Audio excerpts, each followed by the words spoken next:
High বন্ধুরা, তোমরা এইটাকে নিশ্চয়ই জানো কি? এটা হচ্ছে বাঁধাকপি। সকল বন্ধুরাই জানো।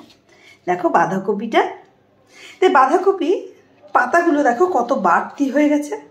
তাই এই বাঁধাকপির যখন ভেতরের বাঁধাকপিটা যখন দিতে যাবে, এই বাঁধাকপির এই পাতাগুলো কিন্তু কোনো রকমভাবে যতই তুমি পেস্ট মানে নরম করার চেষ্টা করো না কেন, নরম হবে না।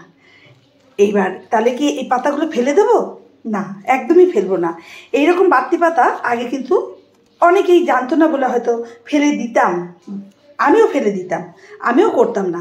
তা এই পাতার স্বাদ আমি একটা জিনিস করে খেয়েছি, সেই জিনিসটা তোমাদের দেখাবো। তোমরাও ফেলে না দিয়ে খাবে, এই বাড়তি পাতাগুলো না ফেলে একটা পদ তৈরি করে খাবে, দেখবে খুব ভালো লাগবে। চলো কি তৈরি করছি সেটা তোমরা দেখবে, করে খেও, ভালো লাগবে। বাঁধাকপিগুলো এরকম ঝিরি করে প্রেশার কুকারের মধ্যে দিয়ে দিলাম, তার মধ্যে জল আর নুন দিয়ে এবার সেদ্ধ করে নেব। 2টো সিটি দিয়ে দেবো।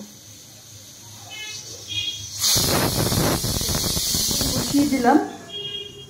এবার রসুন এটার মধ্যে ভেজে নেব। আগে একটু রসুনটা ভেজে নিই। রসুনগুলো ভাজা হয়ে গেছে, এরপর আমি কয়েকটা কাঁচা লঙ্কা দেবো। তোমরা যেরকম ঝাল খাবে তেমনই দেবে। তা আমি যেমন ঝাল খাবো তেমনই আমি কাঁচা লঙ্কা দিয়ে দিলাম। কাঁচা লঙ্কাটাও একটু ভাজা ভাজা হবে। রসুনের পরিমাণটা একটু বেশি দিলে খেতে কিন্তু খুব টেস্ট হয়, তাই একটু আমি রসুনের পরিমাপটা দেখতেই পাচ্ছ, একটু বেশি দিয়েছি। এর সাথে আমি 1 চামচ কালো জিরা দিয়ে দিলাম। তো এই 3টে নিয়ে এবার আমি হয়ে গেছে ঠান্ডা করে নিচ্ছি। আর এটা সেদ্ধ হয়ে গেছে, এটাকেও ঠান্ডা করে নিচ্ছি। মিক্সির বাটিতে দিয়ে দিচ্ছি।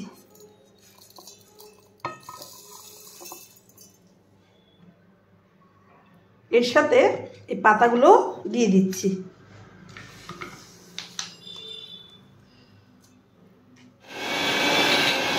করে নিলাম।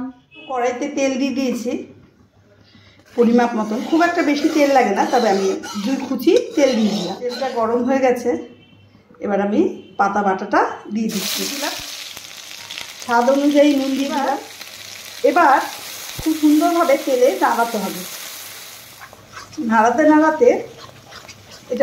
নাড়াতে একটা মন্ডের মতন তৈরি হবে। এই দেখো পুরো মন্ডের মতন হচ্ছে, তৈরি হয়ে গেল। আমি সকল বন্ধুদের বলবো যে এইভাবে তোমরা একবার তৈরি করে খেয়ে দেখো, নিশ্চয়ই তোমাদের বারবার খেতে ইচ্ছা করবে। টাটা, তোমরা অপেক্ষায় থাকো, আরও সুন্দর সুন্দর ভিডিও আমি তোমাদের সামনে নিয়ে চলে আসবো।